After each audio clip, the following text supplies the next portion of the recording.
City, it's Get Real with Jeanette Marco and Luis Pedron. It's time to get real. Get real. Talking about the things you wanna hear. It's time to get real. Get real. We got it all right here. It's time to get real. Get real. Better buckle up. Get real. Get set. It's time to get real. Get real. We got it all right here.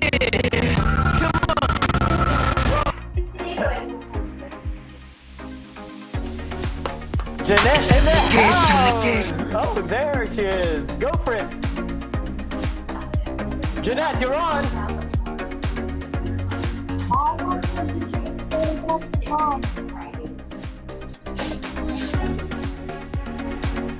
Hey, I'm Luis Pedron and Jeanette forgot her white watch. It's time for Get Real.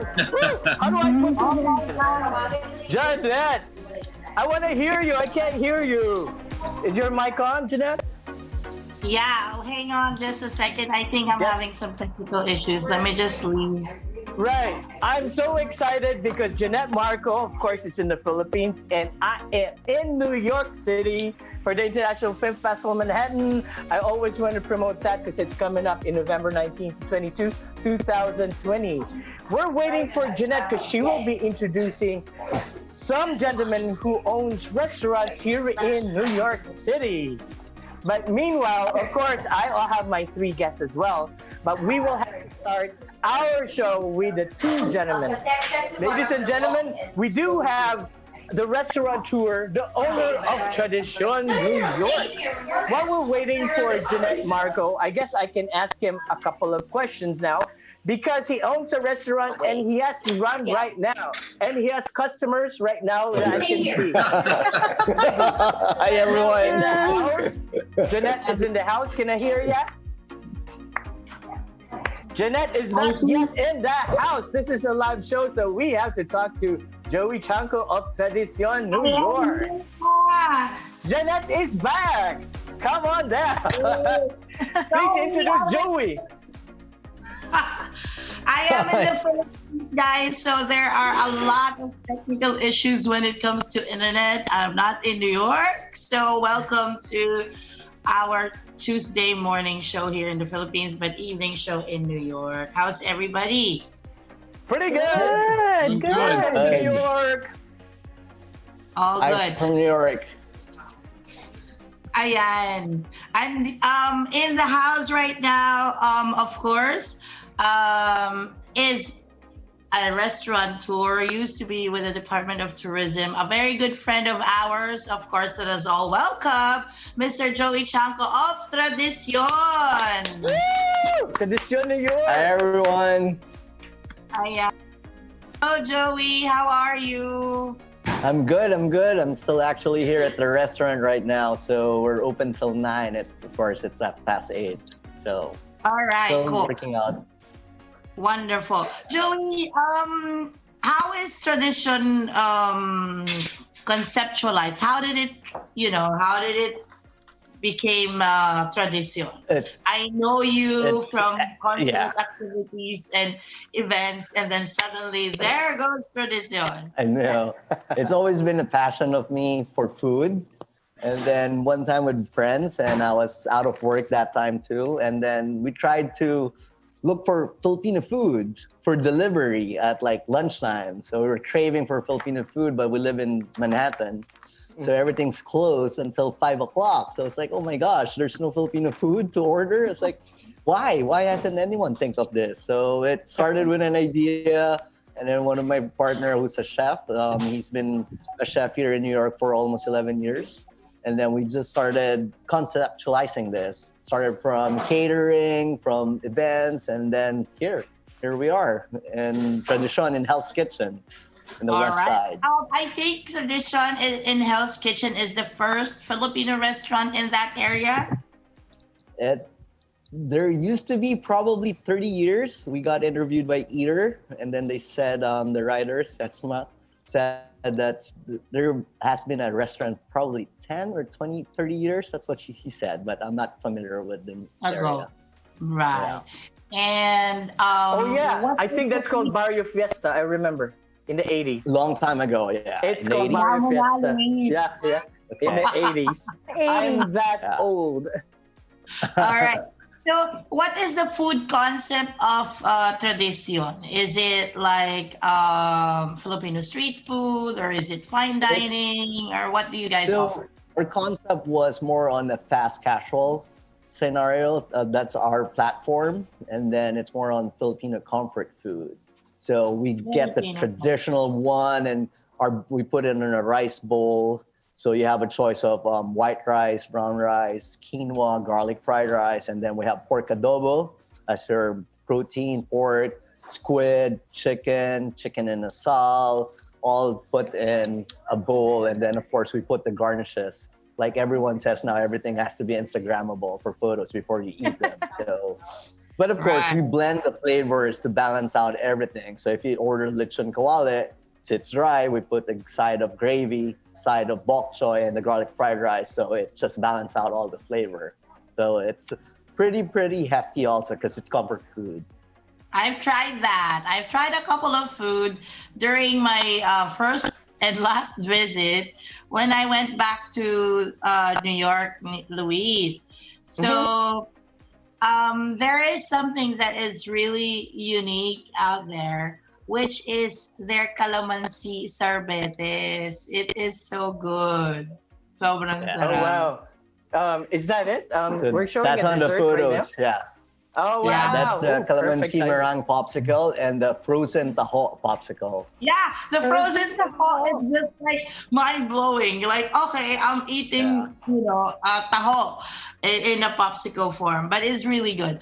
But Joey, apart from offering Filipino comfort food to, of course, the Filipinos out in Manhattan, how are you able to introduce Filipino comfort food to non-Filipino eaters? Kasi I witnessed a couple of non-Filipino eaters as well over there.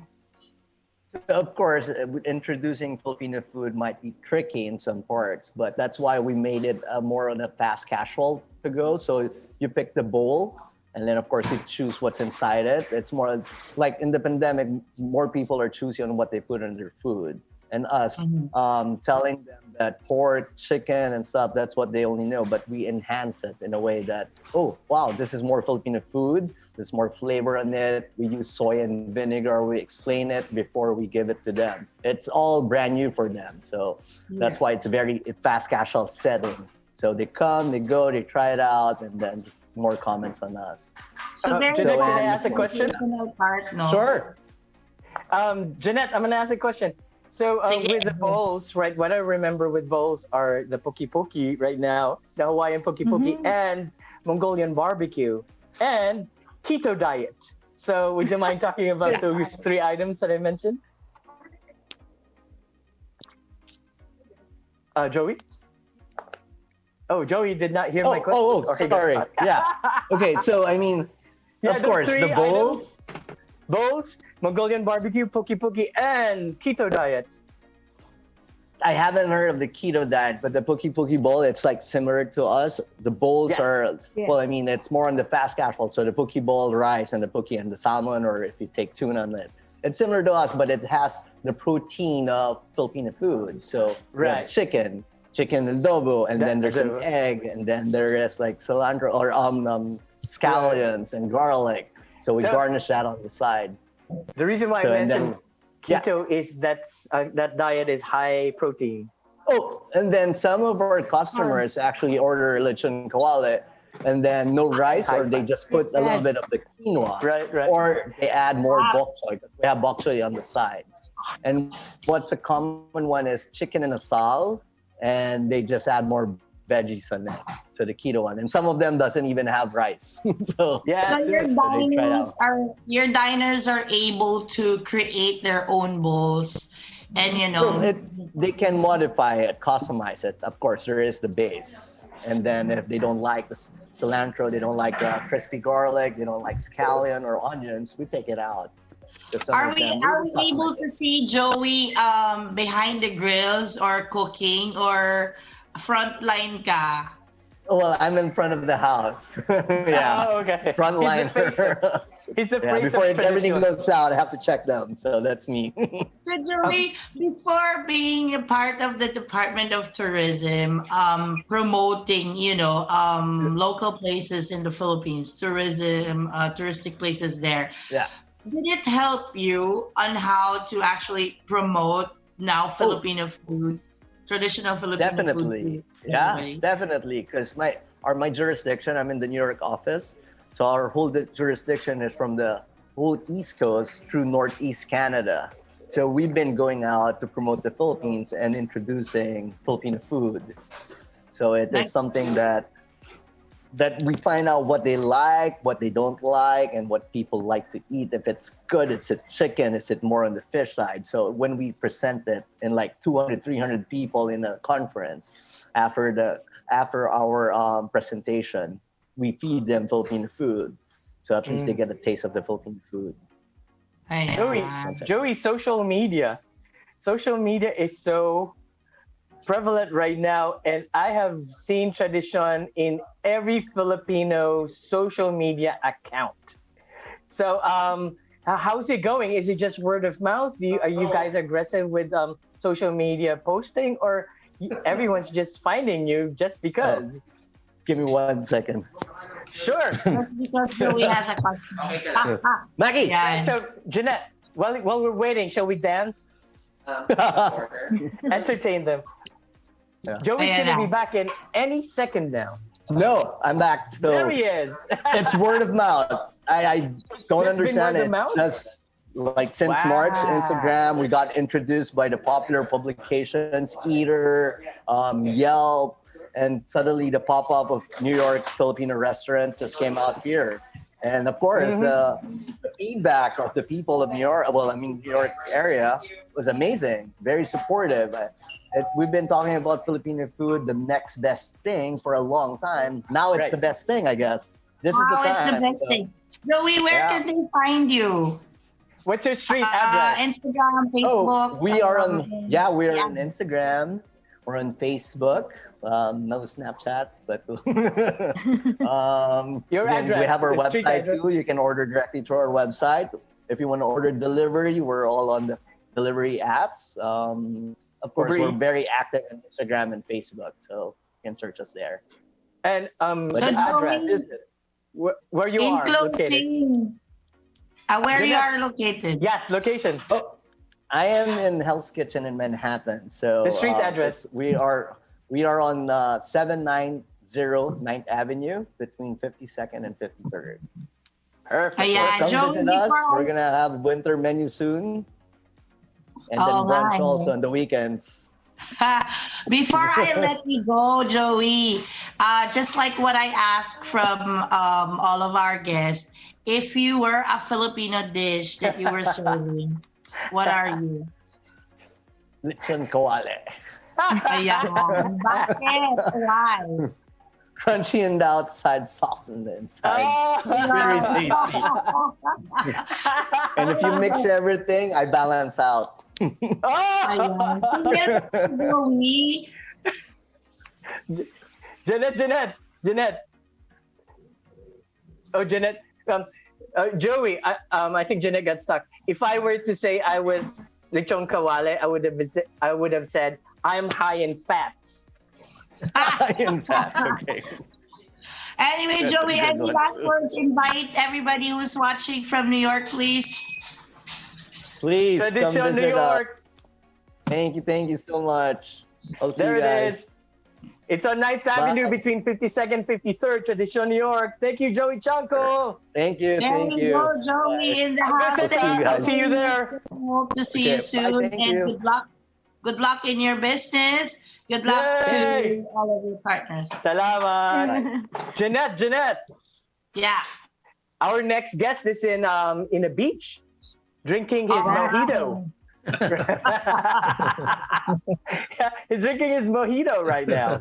All right. Jeanette, introduce to us this lovely gentleman. Yeah, let me introduce a very good friend of mine, of course, the brain, the executive chef of, the best for me by far, the best restaurant, Filipino restaurant, actually Filipino American restaurant, who gave Filipino food a really very good take and flair.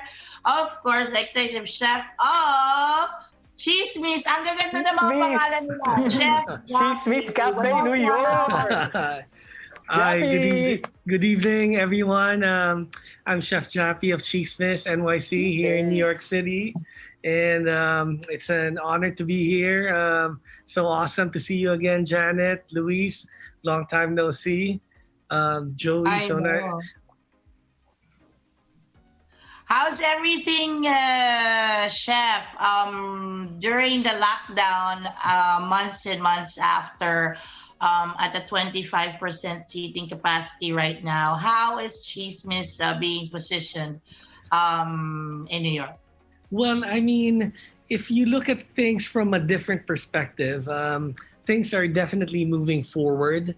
There's indoor dining now. People are slowly trying to get accustomed to it. So it's not much a foreign concept anymore as when it started. Outdoor dining is still strong.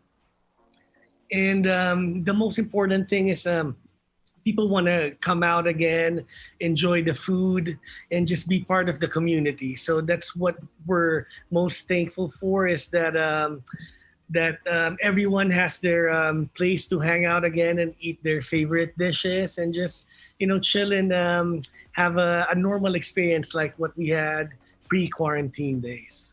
Right. But how are you taking care of yourself and your dining staff, everybody inside the restaurant, while receiving guests? Of course, so there are protocols in place by the Department of Health and the CDC that we follow strictly. Social distancing is in place. We do tracking of each guest that dine in. We take temperatures, their information, and then everything is sanitized constantly. Gloves, face mask, even face shields. It really changed the dining scene dynamic, but in the end, it's more. It's what brings us together. It's the culture. So we just have to learn to adapt and move on to the new normal, which is not too difficult as long as we follow the strict guidelines and ensure everyone's safety. Jappy, I have a question Yes. about the cartoons that is posted on your Facebook wall. Oh, So yes. do you actually have a comic book promoting your restaurant? Well, this is a project that we just started during the summer, during the lockdown months. We're still building it, but we wanted to put a little twist on Philippine cuisine, just something to add to our website also. And we plan to go in print hopefully by next year, just to add a little bit more adventure. And growing up, I was a big fan of Pugad Baboy. And so I used to read the comics, and our proprietor Tito Stephen D. Young is a big comic book fan also. So he decided to put this project together. So we've been brainstorming with the team from Chop Suey Comics. So we're slowly developing some content, and hopefully by next year we get to share the full hard copy of the book with you guys when you visit us at Tsismis. Wow, that's exciting. I'm excited about that. Thank you. It's super Speaking fun. of collaboration, Chef, Yes. I think I've seen you guys initially piloted Market, which is an effort between several organizations or several restaurants. Can you tell us more about Market? This is such an amazing concept that Project Barkada, good friends of mine, came up with, and then so we put all the businesses together. Instead of we decided to all collaborate on a day, to promote Philippine American History Month. So obviously we had to follow the guidelines, practice social distancing, outdoor dining, but we invited all the small businesses to set up shop and promote their businesses as well. And the turnout was phenomenal. All the Pinoys were out. The Americans were coming out, checking the dishes, very curious to learn about Filipino-American History Month. And we were all eager to explain the relationship and just to showcase the culture of how Filipino-Americans coexisted and the cuisine that has bound us together. Jappy, Wow. Yes. amongst the people in social media, your restaurant actually are visited by community leaders, big names in the community of Filipino Americans. I am so grateful for that. But would you mind talking about that? Because I see people from the Philippine consulate, organizations, and you're well supported. It's I'm very thankful for this. We've done a lot of collaborative work with the Philippine consulate, with the UN, with other nonprofit organizations, small businesses, supporting pop-ups. And the Philippine community has grown so much in the last 7-8 years that I've been here in New York. I can definitely say that we've taken a giant stride into promoting Philippine cuisine. And we're going out in full force supporting each other. And all the businesses are just coming together, and there's one goal to promote Philippine food and culture here in New York City. And it's an exciting time to be a chef, to be a restaurateur, and to be able to participate in this magical moment here in this wonderful city. When they say, chef, that now is the time, like this is the era, 2020. Well, it started from last year. When New York Times and a lot of publications, real good publications, noticed the Filipino food. Now is the time. Is it really the time? Are we there in the map, or there's still some more work to do yet? Well, I mean, we've gotten there. We're in this wonderful moment right now that the eyes and ears are slowly starting to focus on us. So we're given a voice, and we are using this as a platform to promote the Philippines in general through our food, through our beverages. And in turn, we are also able to promote our culture. So as a society, we've taken a giant leap, and it's amazing how far we've gone, and things are only gonna be brighter moving forward with the amount of talented chefs, mixologists, restaurateurs, even just artists as well of all different platforms. Everyone is supporting each other, sharing each other's stories on social media, and visiting each other's places. It's a fascinating experience to be here. Jappy, During the time of the pandemic, Jappy has also been doing charity work, collaborating with hospitals and doing all that. Can you tell us more, or you share about Tsismis, CSR, corporate social responsibility? So basically, when the lockdown happened, obviously everyone had to shut down. We didn't know what, because no one had any idea on how we're gonna transform, how we're gonna move forward, what this virus is gonna do, and how the pandemic is gonna affect the business structure of the whole country or the world in general. But as we slowly started to build more of our online presence, and then we could see that the frontliners in general were struggling, and we as a business also wanted to do our part. We're thankful with World Central Kitchen for giving us the opportunity to be able to share Philippine cuisine to the frontliners. So we visited, I think, like 4 hospitals and then a few shelters. around the community in the Lower East Side, and everyone was excited to have Philippine cuisine. Most of them had no idea what Philippine cuisine was, but after the first day that we delivered food, they'd be like asking me like, "Chef, when are you coming back? We want that adobo and the pancit." So yeah, it's amazing. It's so heartwarming to be able to reach out and help people in need, but also to still continue in our line of promoting Philippine cuisine in every way and aspect that we can. Chef Jappy, we actually have this picture of something I want to eat, that the noodle thing that looks like I think Sir Johan will show the soup. There it is. Okay. Oh, the mami. That's soup. okay. The Mami chicken. The from chicken Chinatown. mami. Yes, the chicken mami is a dish that we just actually created, which is starting now for the winter menu, and yeah, people are loving it. They're craving now for something a little bit more more heavier, and a warm soup of bowl of soup obviously is very dear and close to everyone's hearts, Pinoys and Americans alike. So yeah, we're all about feeding the people, and if we can showcase as much as Philippine concept in there and put our culture in the dishes, then it's even a grander experience. Jeanette, can I ask one more question? Sorry. Yeah, please go ahead. We have Filipino Americans and Americans in our audience right now.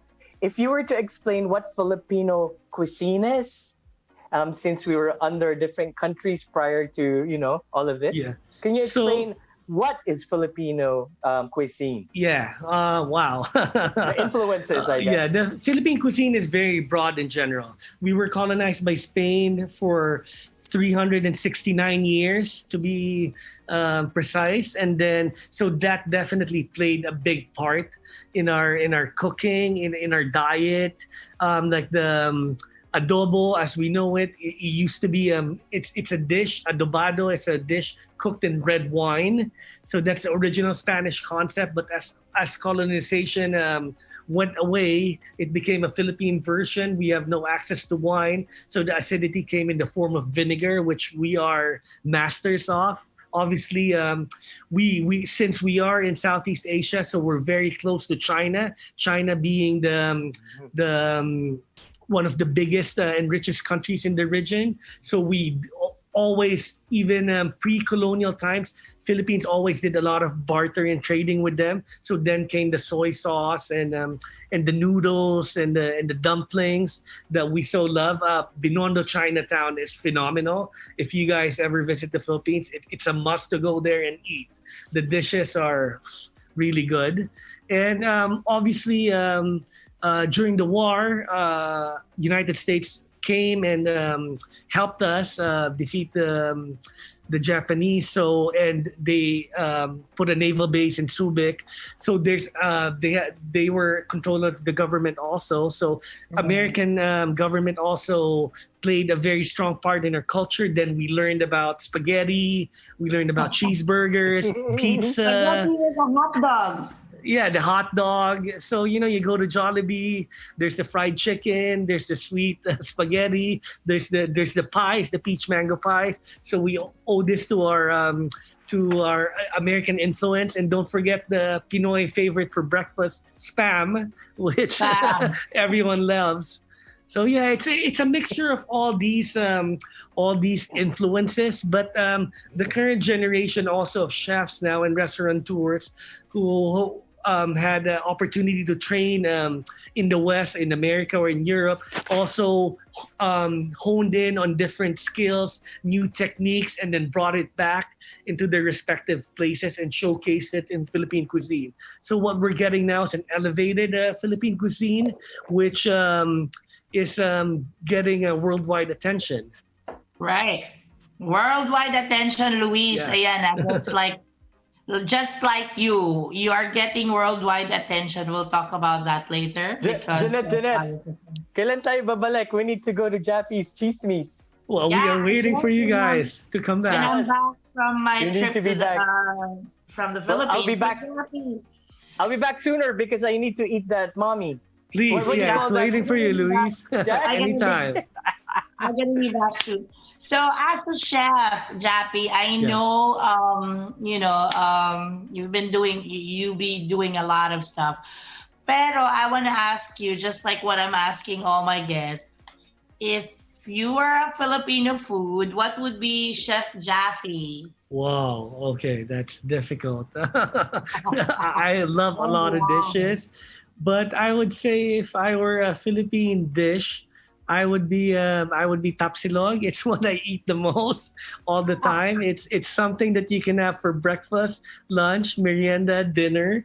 It's a full set. You have your carbs, you have your protein, you have your gulay, and you have your achara. It's a full meal with all the nutrients that you need to get through the workday and refuel your mind and body. And to be honest, it's something that up to this day, since my younger years up to now, I still eat it. I don't know, 5 times a week maybe. So I guess I should be tapsilog. You should be Tapsilog. Happy invite everybody watching. I know a lot of the Filipinos who are visiting from Vegas or from the East Coast would. Chef Jappy, Yes. where are you located actually? Yes, so we Street are. address. Yes. We are located at 143 Orchard Street at the Lower East Side of Manhattan. We're in between Rivington and Delancey. And we are open Thursdays to Sundays for this season. And we do weekend brunches as well. And we do private parties, budalians. And we just recently got our license, so we're now doing some unique takes on cocktails. Tanduay, we're doing spirits from the Philippines, so Tanduay, Crow's Gin. So it's an exciting time in the restaurant. It's a time to be creative, and we're so happy to be able to give a more fuller experience now. So we're not only focused on the dishes, we're also doing the cocktails, which the guests have loved because. Most of the guests that we have in the restaurant never been to the Philippines, so they're shocked when they try like the. I just recently made a gin pomelo Negroni, and they're like, "Oh my God, this is so good!" Wow. Jeanette, you really need to be back. Tradisyon, when you're back here. And then try on. Yes. I think I like that drink. I'd like to try that drink. It's Of waiting for course, you thank guys. Very much. We Thank will you be back. very much. Okay, maraming salamat sa inyo lahat. Mabuhay. Thank you. Mabuhay. Yes, thank you. And please do support Tsismis by the Tsismis. Lower East Side. Chef Tsismis Jappy, NYC. thank you. Thank you. Have a good day, guys. Mabuhay. Maraming salamat. Mabuhay. Yan. Yes, Jeanette, do you actually know what Tsismis means? Yeah, Tsismis means gossip. We're Right, very, but very in this fond of particular one, I guess the double meaning is word of mouth because everybody's talking about Tsismis and they all go. In fact, there's a lot of postings about Tsismis of what they ate over there. You know how Filipinos are? They'll take their picture of their food before actually eating. Tama. Jeanette. And now, I need to introduce to you this lady. She's actually a blogger, talks about food and allergies. So I'm sure since you're a restaurateur and or also a chef and somebody who prepares food, Rochie Sagun, ladies and gentlemen, Rochie Sagun has a blog. It's called TheFrugalistaMOM. Ladies and gentlemen, Rochie Sagun and Jeanette, I'd like to introduce the two of you. Rochie is a friend of mine from what school? DLSU, Animal Assault. We have to support fellow Lasolites. So, Rochie, describe to Jeanette what your blog is all about and why you talk about food and allergies. Okay, so I started with blogs. Like I had 2 other blogs before. Then around 9 years ago, my kids were diagnosed with multiple food allergies. So at that time, there's no such thing as much gluten-free, dairy-free, soy-free. I would say at that time, even the FDA didn't have the allergy notifications on the labels of products. So at that time, I said, you know what? We have to do this as a family because I got 4 kids and all of them have different allergies. So because of that craziness, I have to leave my past life because I used to have a different, I was in a different industry. And then I started cooking from home, from scratch. And then, try to do gluten-free stuff. And I said, I think it's a good thing because most Filipino foods actually, and even desserts, are gluten-free by nature. Like the puto, the bibingka, because they're rice-based. So anyway, I started the blog as a collection of recipes that I made, and also as a list of products that are actually, I found good at that time. Because at that time, there's not much allergy-friendly products, and it's usually like, it tastes cardboard, it tastes like, I don't want to mention it anymore. So I just said, and you have to buy it for like $7 a loaf of bread, and it tastes crappy. So that's what I did with the blog, is just to find a list of what's, I would say, 4 thumbs up for my kids, and the crappy ones, they go somewhere else. And then that list grew, and it became like a lifestyle blog because over the years, I realized, there's more to food allergies than just food, finding food. Mm-hmm. So we started having, my kids are starting to use cosmetics, and then we realized that there are allergens in the cosmetics. And then there's also the anxiety of raising kids with food allergies. So it suddenly became a lifestyle blog, and Jeanette. And then it's all about that. Rochie and Jeanette, would that mean we have to think of plant-based food? Because Jeanette is actually promotes plant-based food, and Rochie, if you say it's you're eating less protein and you're doing plant-based food, is that less allergenic?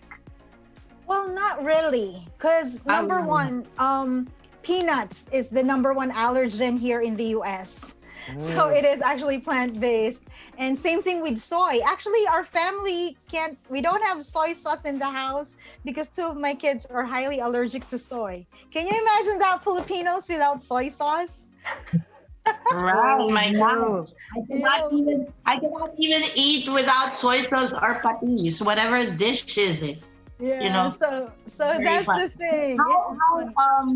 How difficult it is, having kids, because I agree with you. It's a total, like, it's your entire lifestyle, not only with food, but of course also your surroundings, especially when it's fall, clothing, everything. How difficult it is for a mom like you to actually, just like find stuff for your children that will not harm them, because allergies is like very serious stuff. It could kill anybody. Yes. Mm-hmm.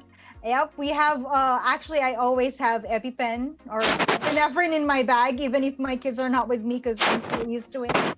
But I would say it is really, I would say I'm one of the luckier ones, because we started, some of my friends that I've known in the food allergy community, we started when the kids were young. And at that time, there's not much horror stories on food allergies. There were no, we don't know much about the death. So for us, we're like, our kids are like the trial and error. Like, we want to live a normal lifestyle, and we live normally, but we just have to make use or make do of what we have. So like at that time, there's not much labels on food allergies. So what we did was like, really read each label or make things from scratch. So that's the thing. And then we try to make the most of what we have. Like, if we don't have a cupcake before, I would actually make bibingka, because it's rice based.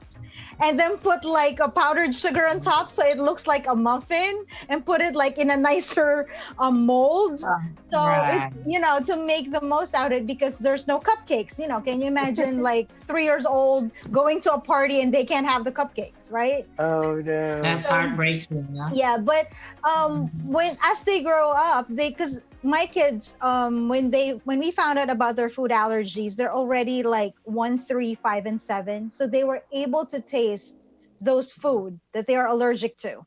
So they know what a cupcake is, they know what a donut is, what pizza should taste like. So it was the struggle for me to really find that good alternative. Okay. But then for them, and at that time it was we're just fortunate because there's the time of the Food Network. It was big time at that time. They have the Master Chef, the top thing. So I always tell my kids before, we'll experiment on this, okay? We feel like we have the chop box and these are the only things we can use, and you're the judges. So it became a game for us. But at that time, there's no much stories or news about death with allergies. So I think we it's not as I would say it is serious, but we are not as scared. Because now what I notice is the younger ones, like, the new moms, when they found out about their child's food allergy, right away they're on panic attack or on panic mode, because they knew that, a lot of people died already. And I think for us, like, that's what I was encouraging my kids to tell them, to be advocates for, is that even though you have food restrictions, you could live a normal life. You don't have to be in a bubble. And Right. we are now. And I think it's a balance of everything. When you have allergies, balance and awareness as to what you're allergic of, and then you just try to avoid it. And creativity, when you want to actually just be creative in creating something for your children. But how old are you? It's like long ago when you discovered this, but you look like very young. Like how She long looks very ago young, right? I do. Oh, thank you. Well, actually, I'm very proud. I'm turning 42 on Friday. Happy birthday. Yeah, Love you. thanks. Happy How long birthday. ago was this? So I'm Jeanette, turning 42. Jeanette. Yeah. I was gonna ask Rochie, have you noticed that besides Jeanette Marco, and of course Sir Johan and Tita Josie and everybody else at PHLV, they have a lot of my friends. Have you seen on my wall? A lot of my friends have been posting their endorsement of the International Film Festival Manhattan. So one Yes. of the reasons why we have Rochie is that thank you very much for promoting International Film Festival Manhattan. She interviewed me yesterday.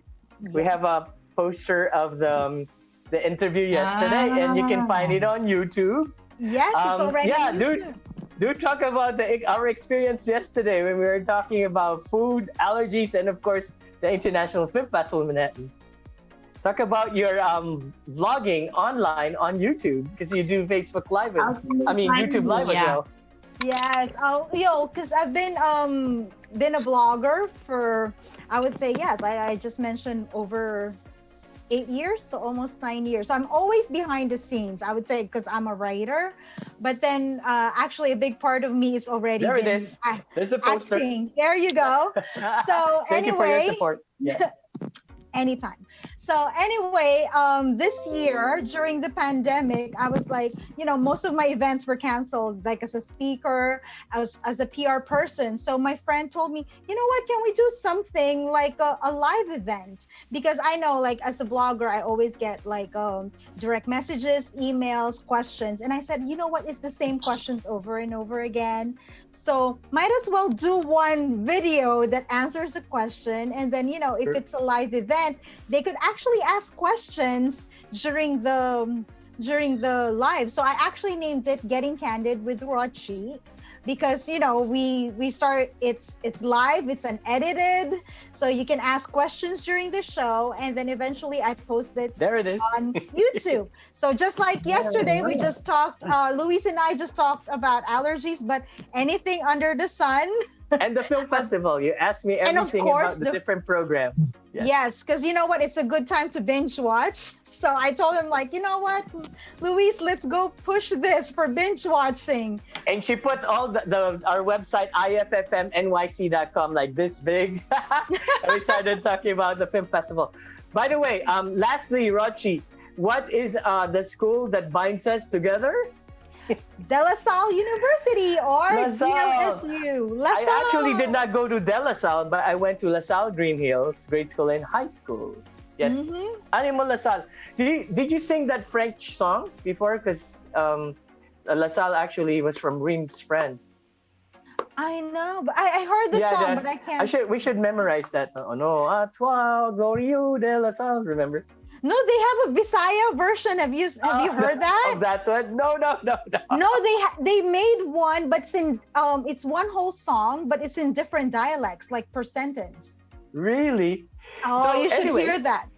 In conclusion, I know that do promote your vlog on YouTube, and also please tell your your friends still that IFFM is happening next week, November 19th to 22. Okay, so guys, don't forget, if you're into food allergies, healthy eating, keto diet, so anything with food restrictions, you can find recipes, stories, and even product finds on my blog. It's TheFrugalistaMOM.com. And then also I have a YouTube channel, which is The Frugalista Mom. And there you can find different episodes of my show, Getting Candid with Rochie, where I feature a guest from different backgrounds, either in film, in food allergies, and healthy eating. And you can find a lot of things there. And of course, because it's live, you can ask questions. It's every Wednesday nights, 8 p.m. Eastern Standard Time. And also, don't forget to support our dear friend Luis Pedron on iffmnyc.com. There you can watch his different movies, right? And short films. So if you're tired of binge watching on Netflix, on Amazon Prime, if you're tired of those soaps, go over there and you can binge watch from November 19 to November 22. Right? Yay! Ladies and gentlemen, Rochie Sagun of The Frugalista Mom. Yes, Rochie DeSagun. DeSagun. I think it was corrected on your label. Yeah, it's There it is. DeSagun. Yeah, it says Rochie DeSagun in the house. Maraming salamat po. Thank you, Rochie. Thank you so much. Jeanette, you know the next one. I Our know, next guest of course. How is a can I not? regular of the International Film Festival Manhattan, one of our sponsors, and one who helps out with the community, reaching out to the community here in New York City and Tri-State region. Ladies and gentlemen, Gherald Alaman of Talent and Skills. Talent and Skills. We're wearing the same T-shirt. Gherald is in a car, I think. Yes. Gherald, Traveling. tell us about, before I ask you about why you help out International Film Festival Manhattan in other events here in New York. Tell us about talentandskills.com. Okay. Well, the reason why I help International Film Festival Manhattan is because why not? You know, it's one of the hottest film festivals in New York City, and I basically because of Luis, we met at some social event. He told me about his idea about the film festival. And I said, that's a great idea, Luis. Let's make it happen. Do it. I'll support you. Whatever you need, I'll support you. So basically, with Talent and Skills, I do a lot of marketing with film festivals and other events, such as the International Film Festival Manhattan. So thank you, Luis, and the entire International Film Festival Manhattan staff for allowing us to be a part of this great adventure. I love it. as far as talent and skills, we are a talent and booking management firm.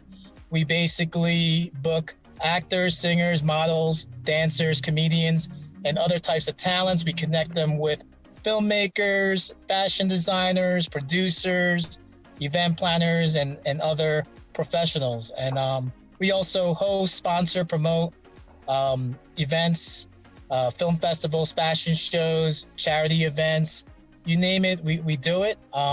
So that's pretty much what Talent and Skills is all about. And you did recently, you actually, during wintertime, you actually have fundraisers, right? And also you collect sweaters and jackets that you give out to the homeless people? Yes. Yeah, we did that.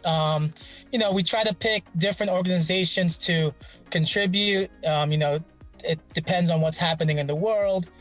Some of the stuff that we did was we raised funds when there was an earthquake in Haiti. We felt that there was a need for, Haiti to get our help, stuff like that. We also help with raising funds with wells across Africa, help raise funds for building a hospital in the Philippines for the Tim Tebow Foundation. So we do a bunch of different things depending on, what's going on in the world and what we feel is needed. Overall, we just like to give back to the community and especially the global community. Jeanette, do you have a question for Gherald? Since you know Gherald, we always see him every year at the International Film Festival Manhattan. Yes, of course, Gerard. How can I not remember Gerard? He's been with us for many, many years. And we're always side by side with his, with all his efforts. Gerard, I have a question. Yes. Hey, Jeanette. How is the pandemic hitting talent and skills right now when a lot of the work of, independent filmmaking or shows and concerts and all that affected you? It affected us as far as, landing more clients, as far as, being the main people to book actors for independent films and things like that. But other than that, we're still chugging away. We're still helping out talent worldwide. We're still finding casting calls, auditions for all the talents worldwide. So we're still busy. It affected us as far as just getting more clients, but that's okay. We're still doing our thing. We're still helping out talent, and we're still helping out industry professionals that need talent. Yeah, wonderful. I think Luis, with the talent skills out there, they'd be able to help us and plan out, not right now, but for the future when you're actually trying to put together a film or put together a project. Very reliable agency, right? Yes. Gherald, sorry about I had trouble with my sound. By the way, how can an actor or a producer find you and how to maneuver your website and how to use it? Do they have to pay to be part of the website or how to use the website? Well, the best thing about Talent and Skills, it's free. So anybody can join Talent and Skills, and you don't necessarily have to be on the website as long as you follow us on our social media outlets. And we post casting calls in our Facebook group, Talent and Skills. You just look for us there, and we're in different cities around the world. So you just got to look for the closest city near your area. As far as the US, it's just strictly Talent and Skills, which is the original Facebook group. But if you're like in Canada, it would be like Talent and Skills -Canada or Talent and Skills -Australia. So we're in a lot of the major cities worldwide. So basically, as long as you follow us, you see a casting call you like, all we ask is don't forget about Talent and Skills, where you found the casting call. And some of those casting calls are strictly, Talent and Skills. Some of the production companies, some of the filmmakers, they'll ask us to exclusively book the talent, So some of those are ours. And if it is, you'll know it's Talent and Skills. We're the main casting people for this particular project. So submit, things like that. So it's totally free, and we're worldwide. So sign up, look us up. We're we're pretty much everywhere. Instagram, Twitter, Pinterest, LinkedIn, Snapchat, we're not so active, but we're there too as well. But overall, Facebook is where you really want to catch us as far as our casting calls and auditions are concerned. Gherald, your website is Talent and Skills. You have the skills, but are you also a talent? Meaning, are you also an actor performer? Well, that's how I started. So every now and then, you know, I'll perform at a project that my friend is directing or anything of that nature. You know, I still love to act. I mean, that's my passion. So overall, you know, for me, that comes secondary to booking talent. So for me, I love seeing a talent, you know, opening up for one of our, you know, Grammy Award winning artists or, you know, performing at the Showtime at Apollo, the Nikki Clark show. So those are some of the things that we've helped artists get on. And Gherald, throughout the years, a lot of your talents hosted our red carpets and did interviews. Would you mind shouting out their names? Do a shout out, everyone who helped out throughout the years at the International Film Festival Manhattan. And lastly, can you close with please endorse us why they should watch International Film Festival in Manhattan? Yes. Well, yeah, definitely want to give a shout out to my team, particularly Sophia. She's, you know, the heart and soul of Talent and Skills. Anthony Rosas, Shane, Megan, he's great, as well as Tanya. She hosted the show. Nainish Patel. There was also I'm drawing a mind blank here, but there was a few others too that you know, I want to give recognition to. I know I forgot a couple of other people, but you know, if I forgot any of you, you know, I apologize. But yeah, pretty much everybody that supported Talent and Skills, the IFFM family, and everybody else that's been there for us. But anyways, yeah, so what I want to really tell people is, you know, come and support indie films, come and support the International Film Festival Manhattan, coming up November 19th through the 22nd. Come check out one of the hottest film festivals in New York City. Don't miss it. Come and catch it. Thank you, Gherald. Appreciate it, though. You're the best. Talentandskills.com, Gherald Alaman. So, right. Last but not the least, Jeanette, I think you know this person too. He has also come back and forth at the International Film Festival Manhattan as a filmmaker and actor. Won a couple of awards at our film festival, but this year we are honoring him as a frontliner during the pandemic, as an NYPD, thank you for your service, and also as a filmmaker, actor, who has been doing all these and helping showcase other people as well with his films. Ladies and gentlemen, our Junior Lifetime Achievement Awardee, Brian Pollock. Brian Pollock in there. Brian! Thank you. Yes. Some people did not know that you are frontliner NYPD throughout all of these years. And I know you were there during the, you know, height of the pandemic. So we'd like to thank you for that. And then also we were looking for someone who's a frontliner who's also / filmmaker. And of course, lo and behold, it's Brian Pollock. So tell us, how did you actually do all of that throughout the years? And also, you were an actor and a filmmaker. Were you dabbling it as a hobby then? And now I think you're pursuing it more now after your retirement?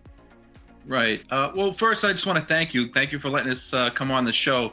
You had some great guests so far, and like Gherald, I met him a few times at the festivals. Awesome guy, and it's great to meet Rochie. And I'm going to check out her blog. So it's wonderful people you've had on. Yeah, I've written and acted as a child and through high school and college. I had an opportunity to join the New York City Police Department in 2000. So I decided to join them and help the city out. Shortly after I graduated, the 9/11 attacks happened. So that kind of changed things for me a little bit. You know, it was a very confusing time and going through a lot, seeing a lot of devastation. So I kind of like put everything on the back burner and concentrated on my job. A friend of mine, Robert Marks, grabbed me in like 2008, and he told me, you got to get back into this. We got to get working again. He convinced me to finish a play that I started writing called The Smoking Section. We had it. We put it up at the Producers Club in Manhattan.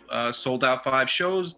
It went into the Fringe Festival, NYC, and that kind of just relit my fire. It made me realize that I could still live the life I wanted to and serve my city at the same time. Well, you're still pretty young. So that was 20 years of service in NYPD, because you said 2000. Yep, I came on in 2000, September 2000, and 20 years later, it's September 2020. Yep. So you did see a lot of stories as an NYPD throughout the years. You were there at 9/11, and so many things happened. And now, this pandemic that we are still experiencing throughout the world, and this time, everyone has to pivot and reinvent themselves. Even International Film Festival Manhattan needs to do it virtually. You actually have a film that you are showing at the International Film Festival Manhattan.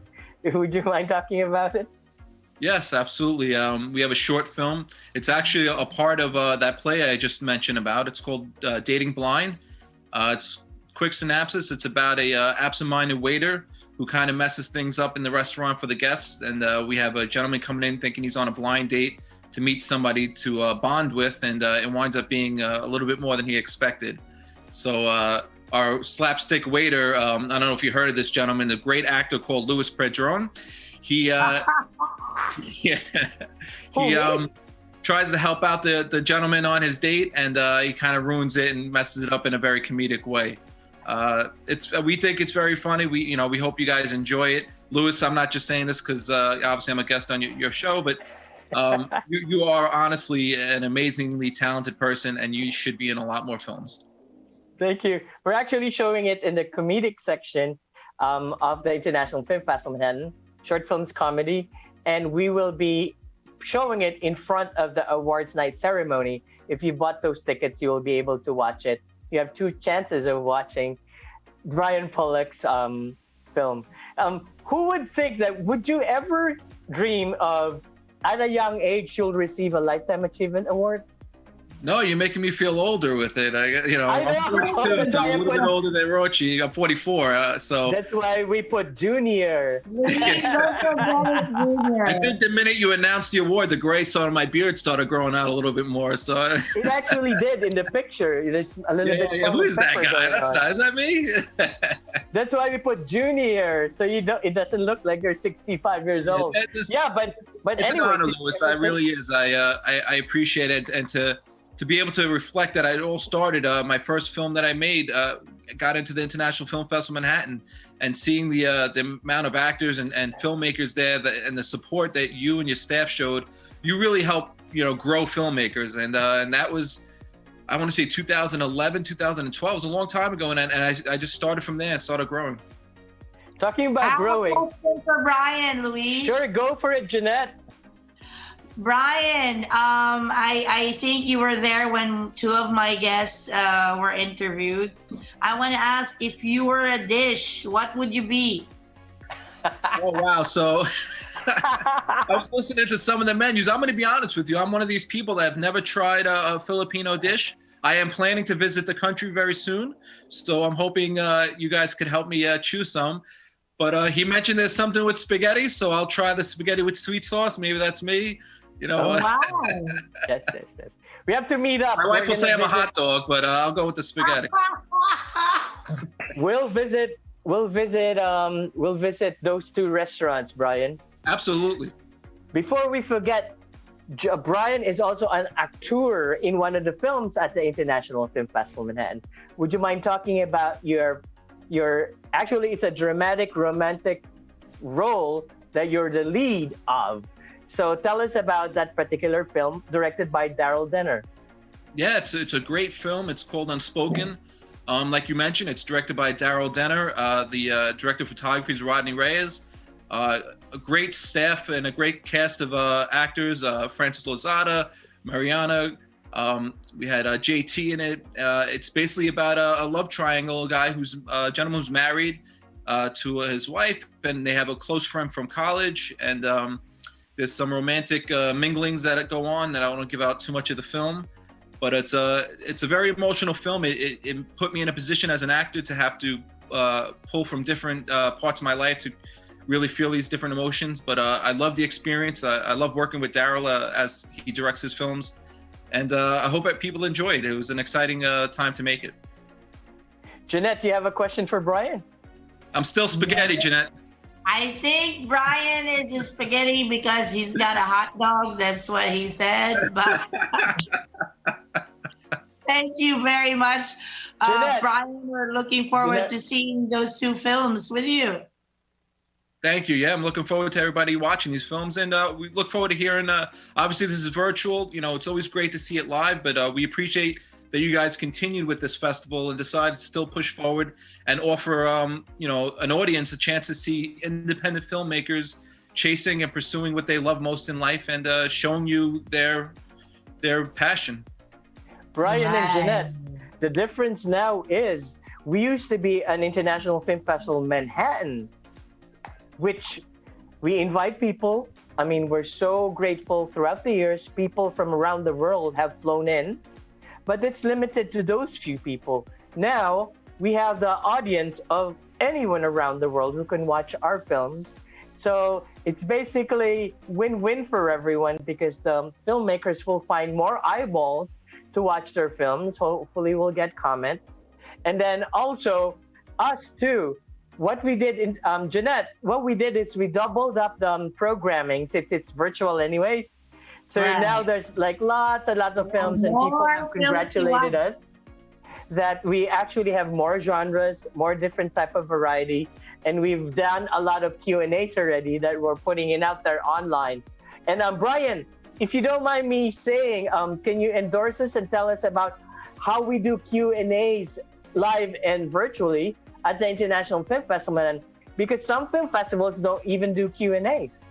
Yeah, so Louis has been gracious enough to give all the filmmakers and actors an opportunity to still answer some questions about the film and about our experiences so that an audience that's going to watch the film, normally if they were going to see it at the festival, they'd have a chance to maybe ask some questions after the film. So this gives an insight to some of the films where a viewer can know a little bit about the actors and about what they're going to watch, and it maybe inspires them to go forward and watch it virtually. So we appreciate, Louis, I can speak for myself, and I'm sure a lot of other filmmakers and actors, it gives us a great platform to show what we do. So thank you. So, I mean, again, we can't thank you enough. Thank you, guys. Thank you, Brian. Jeanette,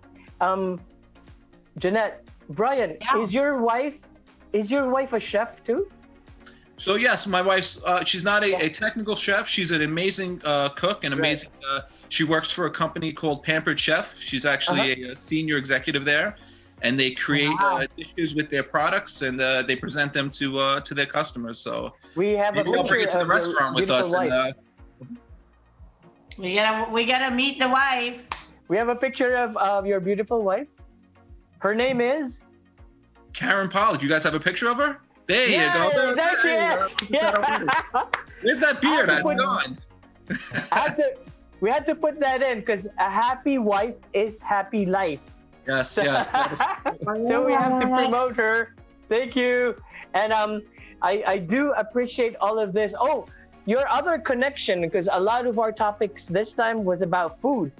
Dating Blind is about food and restaurant. Right. Connected to all these topics.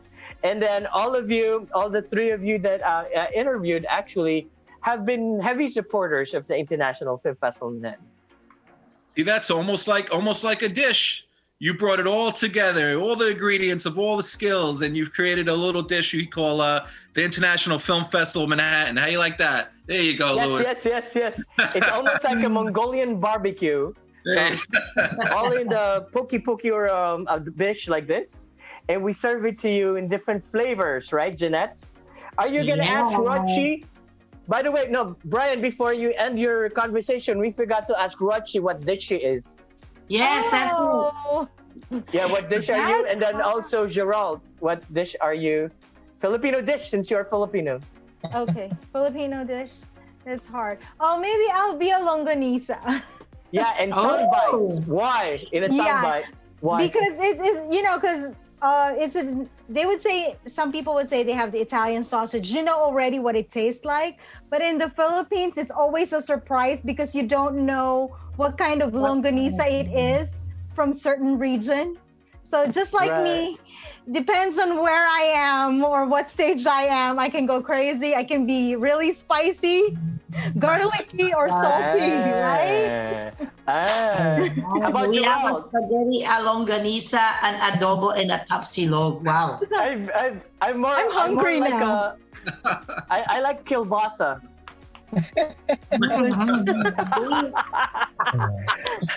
Gherald, stop laughing. So what are you? Not sure about a dish, but I would say I'm more like a bread. I'm like a pandesal. Pandesal. A pandesal is soft. Pandesal in the house. Yeah, and then you need to eat it during breakfast, right? Yes. Jeanette, did I ever answer that question? Yeah. Did I say dinuguan? I don't know. What did I say? No, it wasn't dinuguan the last time. Oh, can I say dinuguan this time? Dinuguan is blood soup with pork intestines, right? Pork innards. So it's kind of weird.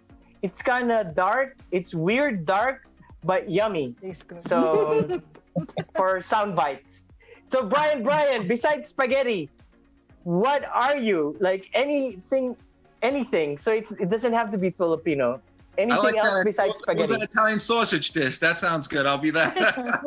Oh, stop teasing me about sausages. So anyways, Jeanette, how about you? What are you? That's a toughie. Well, I think I'm an adobo. I'm an adobo. I have all the flavors. I'm sweet, I'm savory, I'm salty, I'm citrusy. Saucy. You're saucy. Right. Saucy and glossy. Yes. It's all-time favorite of everybody. You can eat me or you can have me any time of the day for breakfast, lunch, or dinner. Whatever that is. We have to keep it PG-13. Oh, Diago, kasi you started with, If I could be Italian sausage, she could be what she wants. Let's thank all our guests and we are closing. Kielbasa. So, by the way, before Brian says his final words of wisdom, Rochie, say your very fast endorsement again of International Film Festival, Gherald, and Brian Pollock was ended with his words of wisdom for us as New Yorkers, how to survive this COVID and just get out of the rut and move on, and also your words of wisdom to filmmakers. But a fast shout out, Rochie, fast shout out, Gherald Alaman, and promote the International Film Festival Manhattan. And then Brian Pollock will end it with his beautiful words of wisdom. Okay. So I'm starting now? Yes, please, okay. Rochie. Go for it. Okay, my loves, don't forget on November 19th to the 22nd, it's the IFFM, or International Film Festival Manhattan. And the best thing is that you can watch it at home. You don't have to be in New York. Actually, I'm in Jersey, so be there. You can watch it. Go to iffmnyc.com to buy your tickets now. Thank you. Gherald Alaman of Talent and Skills. Hey, come check out one of the hottest New York film festivals in Manhattan, the International Film Festival Manhattan. Next November 19th through the 22nd. Check out their website, www.iffmnyc.com, or look them up on Facebook, International Film Festival Manhattan. You'll find them, and all the information will be there. So check them out. Salamat po. Ladies and gentlemen, the Junior Lifetime Achievement Awardee of the International Film Festival Manhattan 2020, director, actor, Brian Pollock. Thank you. Again, I truly just appreciate the award. As far as the pandemic, New York City is known as the city that never sleeps. I think right now we're given an opportunity to get some rest. So try to take this as a positive. Know that it's okay to stay home for a little bit. Rest, get your thoughts, if you're a writer, start writing, pre-produce all your stuff now, so that when it's time to get back out there and make your films or whatever your craft is, you've had plenty of time to prepare. That's the only way to really get through this. To dwell on the negative is only going to harm us more. And again, Louis, we can't thank you enough as filmmakers. You and Jeanette and everybody at the International Film Festival Manhattan, you guys are truly offering an amazing opportunity for people to watch independent films and to have us show our craft. So if you guys are watching this now, anybody who's watching this live broadcast, if you're looking to watch some really good independent films from every genre, horror, comedy, drama, definitely check out the International Film Festival Manhattan. It's November 19th to the 22nd, and you can find them at iffmnyc.com, or you can go to Louis Pedron's page and you will see all the information about it. But honestly, you guys will love the films. We hope you check out Dating Blind and Unspoken, but definitely check out some films at this festival and support your artistic community. Thank you very much, guys. Jeanette, any shout outs before we end our program? Well, of course, I'd like to thank each and everyone again who tuned in, and my Mr. Cafe family and Pucaberry Cafe, my brother. Jeanette, actually, I do have a few shout outs because last week, are you back in? Oh, Jeanette is back in. You want to finish your shout outs? So actually, Jeanette, last week I was solo because Jeanette was not feeling well. I was not able to say my thank yous. Ladies and gentlemen, I'd like to say my thank you to the International Film Festival Manhattan ladies. Of course, Jeanette Marco, Kiara Garay, Susan Hu, Diana Lopez, and Erin Maredo Kane, Bella Owen, of course, the Bella Skins Collection, my church, Elmer's Baptist Church, my OTPH UP group, Yoli family, Ate Cez and John Rosso, Ruan and Tami Patogalan, and of course my family, my sister Luel, Lou, of course my brother, and all my pamangkits and cousins, and Vicky, my family in Abra and Quezon, Ate Mounts de la Cruz, Elton Lugay of Tofa, and thank you. We wouldn't be here if not for Tita Josie Harrison and our director, Joe Han, here actually in Las Vegas. Wayne Pulver, LaSalle Green Hills, and my UP buddies, and of course, the LaSalle group. Don Gutierrez, who did the plaques, IFFM plaque, Sam Cabangon, and Banyo Fashions for the outfit I wore at the award ceremony. Yes. So, Johan, thank you very much for having us.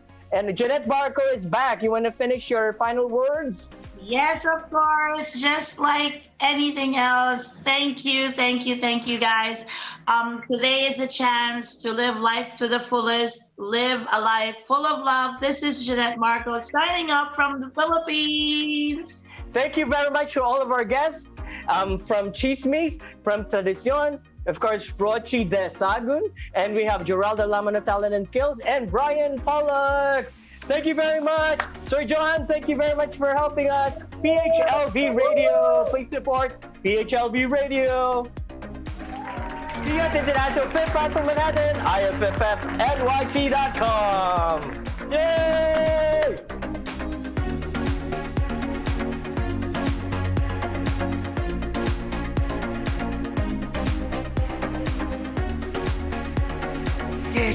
It's time to get real. Get real. Talking about the things you wanna hear. It's time to get real. Get real. We got it all right here. It's time to get real. Get real. Better buckle up, get real, get set. It's time to get real. Get real.